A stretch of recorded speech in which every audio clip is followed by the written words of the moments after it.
vamos a platicar el día de hoy en relación a dos normas oficiales relacionadas con seguridad y salud. La primera de ellas es la NOM 035, ya vigente desde 2019 y esa se refiere a los aspectos, los efectos psicosociales del trabajo, lo que tiene que ver con el aspecto mental, emocional. Desde luego, aunque la norma no hace una referencia específica a ello, pero sí como resultado de este aspecto emocional del trabajo, el estrés, y que la empresa tiene la obligación de estar monitoreando la salud mental, la salud emocional de los trabajadores. Entonces, la NOM 035 se refiere a los efectos psicosociales del trabajo y la NOM 036, que está vigente desde el año pasado. Esta se encuentra relacionada con los aspectos ergonómicos, específicamente lo que tiene que ver con los puntos, los temas relacionados con carga, descarga de mercancía, de objetos, de cosas, así como el empujar y jalar. Diríamos que en las empresas apunta, pues dentro de otros puestos, al almacenista, al chofer, pero no nada más a ellos. Incluso pudiéramos estar hablando de una inclusión de personal administrativo, como pudiera ser la de recursos humanos, el contador, la auxiliar contable, porque la norma se refiere a aquellos trabajadores que les es habitual el cargar, o sea, subir, bajar más de 3 kilos diarios. Entonces, si nosotros lo analizamos en relación con el auxiliar contable, con la persona de recursos humanos o algún otro trabajador que desempeñe una labor administrativa, pero que esté moviendo carpetas, por ejemplo, esos recopiladores que estamos acostumbrados a estar manejando los contadores y que las empresas tienen sus muebles, sus estanterías, en donde esas carpetas se colocan.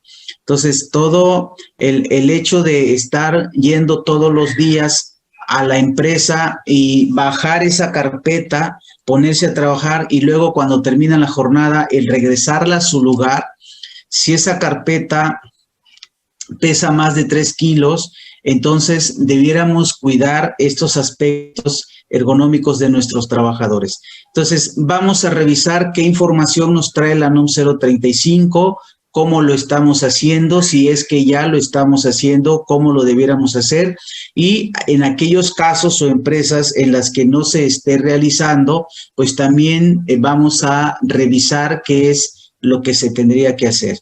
Lo que sí es importante comentarles es que aun cuando estemos haciendo teletrabajo, una modalidad que nace en nuestra ley a partir de enero del 2021, aun cuando estemos realizando teletrabajo y que no haya una NOM específica en relación con el teletrabajo o el trabajo a domicilio, debiéramos nosotros, en la medida de lo posible, estar aplicando estas normas. Recuerden que el Ejecutivo tiene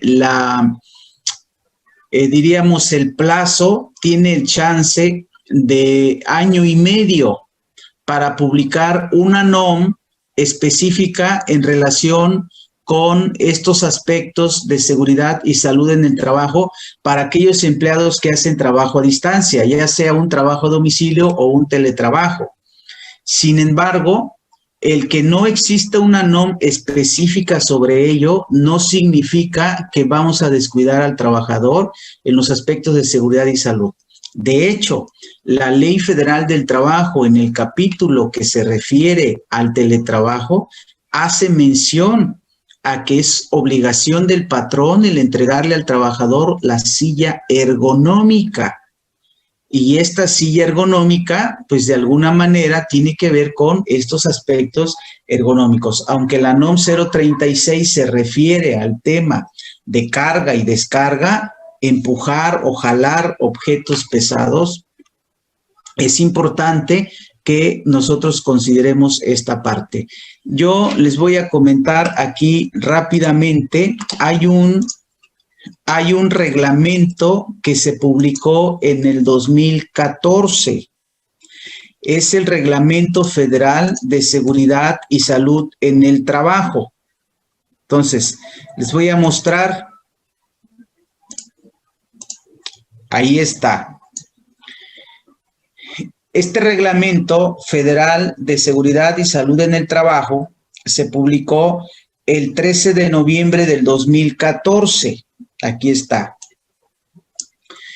Y está vigente desde febrero del 2015. Aquí en artículos transitorios hasta el final señala: el presente reglamento entrará en vigor a los 3 meses siguientes de su publicación en el Diario Oficial de la Federación. Entonces, si se publicó en noviembre del 2014, le sumamos 3 meses y entonces diríamos que está vigente desde febrero del 15, desde el 13 de febrero del 2015. Ya tenemos 6 años con este reglamento vigente. Entonces, me regreso ahí arriba. Dice Reglamento Federal de Seguridad y Salud en el Trabajo. Este reglamento está enfocado específicamente a los aspectos de seguridad y salud en el trabajo. Dentro de ellos, la NOM 035, la NOM 036, el teletrabajo, el trabajo a distancia, etcétera. Entonces, fíjense, este reglamento dice: tiene por objeto establecer las disposiciones en materia de seguridad y salud en el trabajo que deberán observarse en los centros de trabajo, a efecto de contar con las condiciones que permitan prevenir riesgos. Y de esta manera garantizar a los trabajadores el derecho a desempeñar sus actividades en entornos que aseguren su vida y salud, con base en lo que señala la Ley Federal del Trabajo. Entonces, 3 aspectos elementales aquí en esta disposición. Primero, es una obligación observarlo. Recuerden que el reglamento tiene vida por la Ley Federal del Trabajo. Entonces, la Ley Federal del Trabajo en el artículo 132 nos establece que es obligación de los patrones atender las disposiciones que establecen los reglamentos. Entonces, es una obligación para los patrones.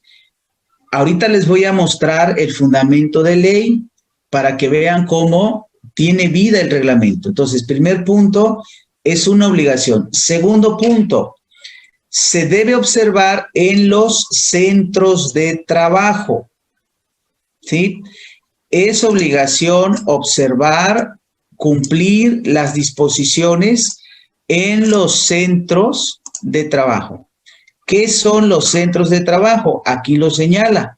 Centro de trabajo, el lugar o lugares tales como edificios, locales, instalaciones y áreas donde se realicen actividades de explotación, aprovechamiento, producción, comercialización, transporte y almacenamiento o prestación de servicios en los que laboren personas que estén sujetas a una relación de trabajo. En español, un centro de trabajo es el lugar a donde está tu empleado, haciendo una labor para ti, prestándote un servicio, ejecutando una obra. Y entonces, cuando nosotros nos referimos al teletrabajo, el trabajador está en su casa haciendo la chamba. Desde su casa está a disposición del patrón realizando las actividades que el patrón así le requiere. Entonces, la casa del trabajador se convierte en un centro de trabajo. Consecuentemente, es importante tener pendiente, tener un control respecto de estas medidas. Entonces, nos regresamos al artículo 2 y dice, es tu obligación observarlo en los centros de trabajo para garantizar a los trabajadores el derecho a desempeñar sus actividades en entornos que aseguren su vida y salud. Si el trabajador está laborando en un entorno en donde tenga problemas o eso le genere problemas emocionales, afectan su salud, le genera problemas mentales, psicológicos. Entonces, es tu obligación, patrón, que el ambiente en donde el trabajador desempeñe su labor le permita garantizar su vida, su salud. Por eso las normas. Entonces, en el caso de la NOM 035, el aspecto emocional. En el caso de la NOM 036, el aspecto físico. Si el trabajador está realizando la chamba desde su casa, patrón, va a estar sentado 1 hora, 2 horas, 3 horas, 4 horas, 5 horas. La jornada de trabajo que hayan ustedes convenido, el trabajador debe de estar en una silla ergonómica, no cualquier silla, no un banquito, no una silla de esas que traen los antecomedores. A veces el trabajador, por falta de recursos, ¿sí? Porque son trabajadores que no disponen de muchos recursos, están percibiendo 1.5, 2 veces el salario mínimo. El trabajador no tiene forma de comprarse una silla ergonómica. Las sillas ergonómicas no tienen que ser caras. Estamos hablando de que sí es verdad que hay sillas de 5,000, 6,000, 7,000 pesos, hasta de 9,000 pesos.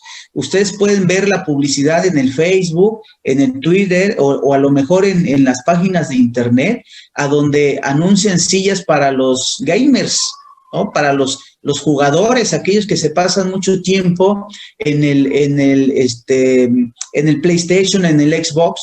Estos muchachos, estos jovencitos, los niños, hay sillas especiales para ellos que cuidan estos aspectos ergonómicos y cuestan hasta 9,000, 10,000 pesos, imagínense. Sí, el patrón no va a estar comprando estas sillas para los trabajadores, pero hay sillas de mejor precio. Hemos visto sillas de 400, 500, 600 pesos y que sí cuidan ciertos aspectos de ergonomía. Entonces, esto viene desde el 2014 y para las empresas no debiera ser nuevo. Ya desde el 2015 que está vigente este reglamento, ahorita les voy a mostrar los artículos que se refieren a los aspectos ergonómicos y psicosociales de este reglamento, pero este reglamento es el que le da vida a la NOM, a las normas, porque ya en las normas, aquí en el reglamento no se pudo detallar, pero ya en las normas oficiales ya viene mucho más específico. Entonces, fíjense aquí la disposición del reglamento. Ahora nos vamos en este reglamento al artículo 7 y dice, son obligaciones de los patrones, punto número 1, contar con un diagnóstico de seguridad y salud en el trabajo. Desde el 2015, las empresas deben de tener un diagnóstico de seguridad y salud en el trabajo. Todas las empresas, todas. Entonces, si fuera el caso de nuestras empresas, miren, cuando la Secretaría del Trabajo hace revisiones a las empresas, y no importa el giro económico, la actividad de la empresa, hemos visto revisiones a oficinas, a despachos, tanto aquellos negocios, aquellas empresas, aquellos despachos que se dedican a prestar servicios, como un despacho contable, un bufete de abogados, un despacho de arquitectos. Así también la autoridad hace revisiones a empresas manufactureras. Entonces, no importa si te dedicas a comprar y vender, a fabricar, a prestar servicios. Eres un patrón y estás expuesto a una revisión por parte de la Secretaría. Y la Secretaría del Trabajo hace 3 tipos de inspecciones. Inspección, condiciones generales de trabajo, inspección, condiciones generales de seguridad e higiene, e inspección, condiciones generales de capacitación y adiestramiento. 3 grandes temas que revisa la autoridad: condiciones generales de trabajo, condiciones generales de seguridad e higiene y condiciones generales de capacitación y adiestramiento. Entonces, A veces la autoridad comienza por la inspección a condiciones generales de trabajo.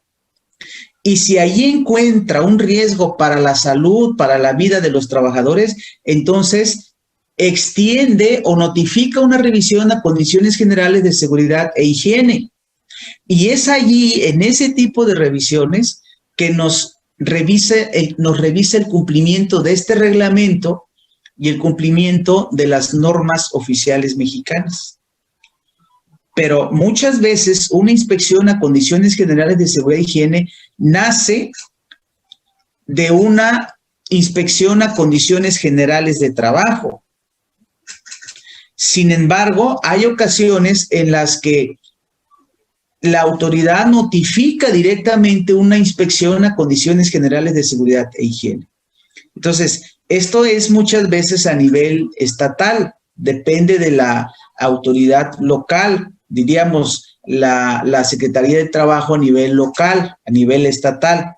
Nos ha tocado ver entidades federativas donde la Secretaría del Trabajo hace inspecciones varias veces en el año a una empresa. Por ejemplo, el caso de Tlaxcala, el caso de Morelos. Y hemos tenido casos en los que entidades federativas a donde pasan años, 10, 15 años y nunca se para la autoridad laboral a hacer inspecciones.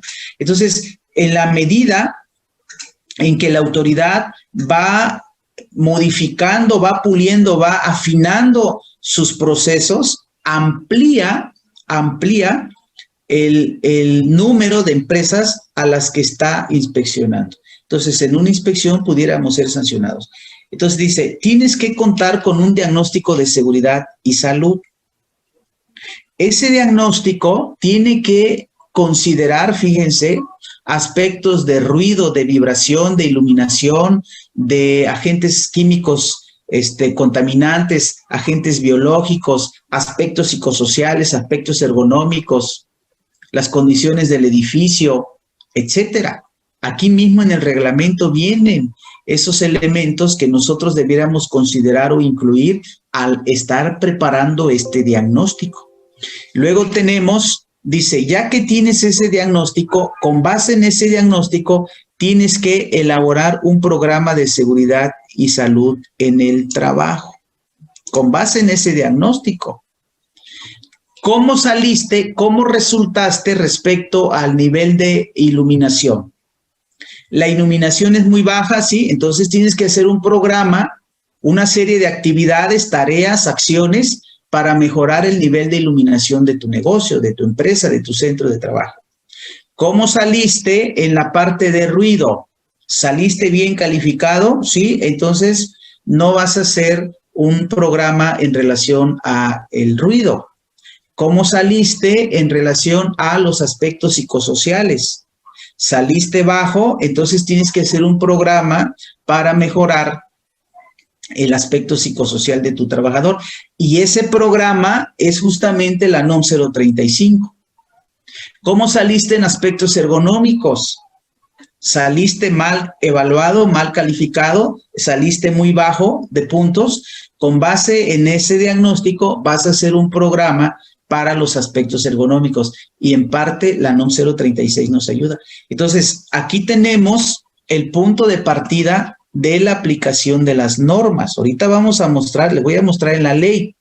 Pero ahora, una vez que ya tienes el diagnóstico, y entonces vienen aquí varias fracciones en el artículo 7, fíjense, vamos a revisar más abajo el tema de la parte psicosocial y la parte ergonómica, fíjense.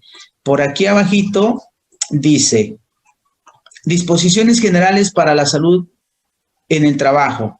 En el presente capítulo se establecen disposiciones generales de salud para la salud en el trabajo que deberán observarse en los rubros siguientes: ruido, vibraciones, iluminación, radiaciones ionizantes, radiaciones electromagnéticas no ionizantes, condiciones térmicas elevadas o abatidas, presiones ambientales anormales. Fíjense todos los elementos que debemos nosotros de revisar en nuestra empresa. Todos estos aspectos debiéramos de tener un diagnóstico. Oye, ¿cómo andas en radiaciones ionizantes? Para empezar, ¿qué es eso? ¿No? Entonces, tus trabajadores están expuestos. Oye, yo soy un despacho de contabilidad. Ah, no, pues yo soy una tienda de abarrotes, yo soy una papelería. Oye, yo soy un laboratorio, yo soy una fábrica de X producto. Entonces, dependiendo del giro, ¿ok?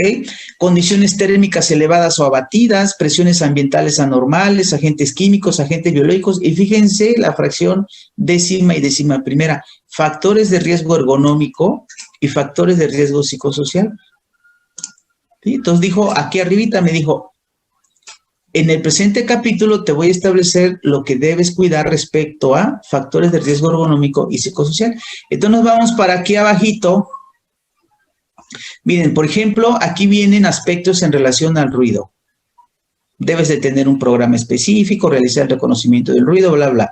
Luego aquí vienen aspectos en relación a las vibraciones.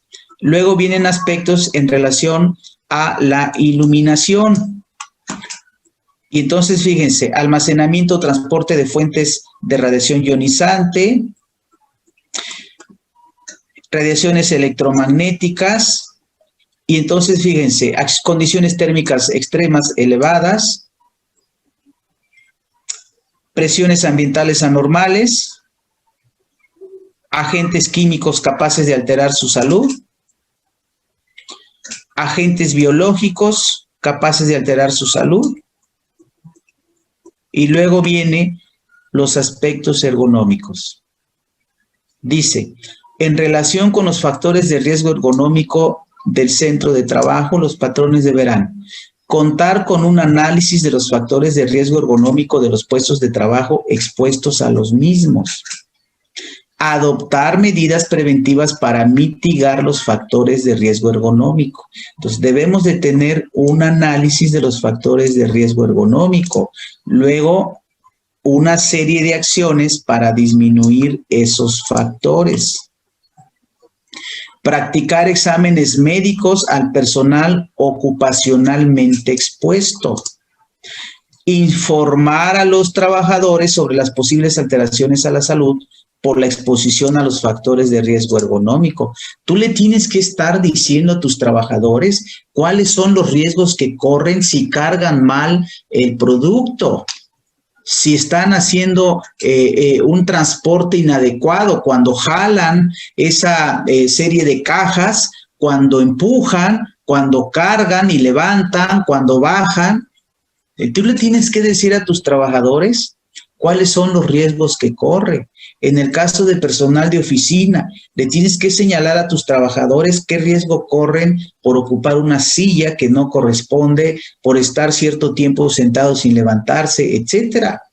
En el caso, por ejemplo, fíjense, de nosotros que damos capacitación, normalmente los cánones nos indican que, y ustedes también que están recibiendo la capacitación, que cada hora debiéramos descansar 10 minutos. Ustedes lo pueden hacer, ustedes se levantan, van por el cafecito, van a atender por allá que el niño está llorando, etcétera.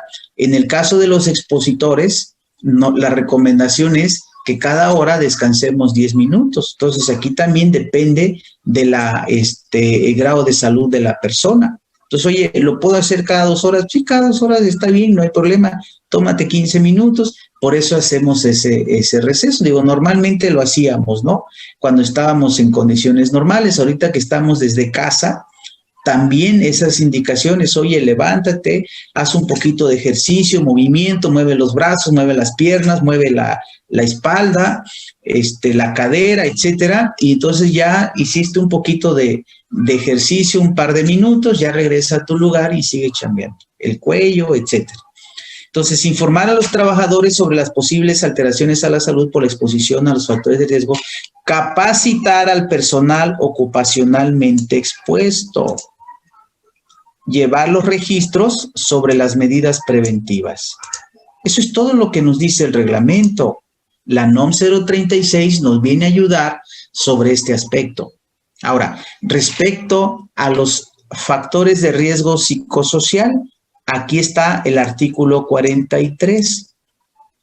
Los patrones deberán identificar y analizar los puestos de trabajo con riesgo psicosocial por la naturaleza de sus funciones o el tipo de jornada laboral.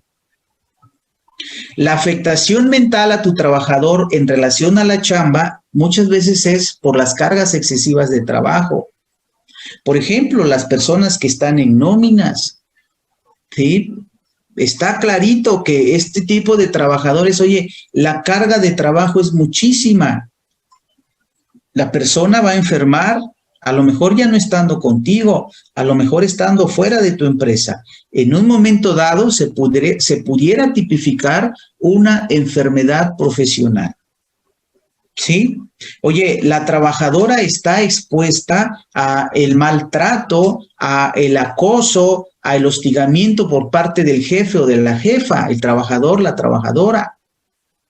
Y eso le genera, hagan de cuenta algo muy parecido al bullying, ¿no? Si existe el mobbing o el bullying laboral, desde luego hay quienes definen este concepto de esa manera, es bullying laboral, acoso laboral, el mobbing laboral.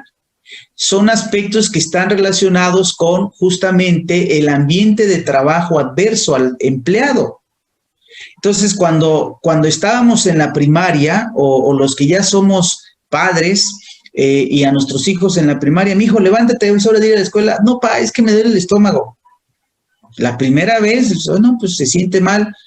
No, bueno, pues está bien, hijo, pues al otro día, mi hijo, ahora sí a la escuela. Pa, es que me duele, pero para esto, en lo que llega a la hora de irse a la escuela y todo, el niño no se levanta porque tiene dolor de estómago. Una vez que ya son las 8 de la mañana, ahora sí se levanta, está corriendo, gritando, oye, ya se le quitó el dolor de estómago. Qué raro.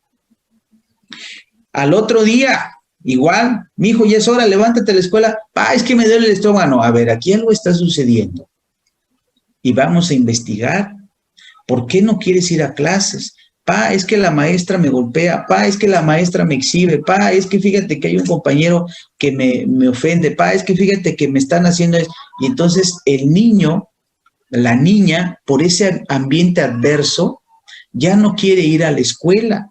Le está afectando en su salud, la parte emocional, la parte mental y desde luego que repercute en la parte física. Y el caso del trabajador es exactamente lo mismo porque seguimos siendo seres humanos.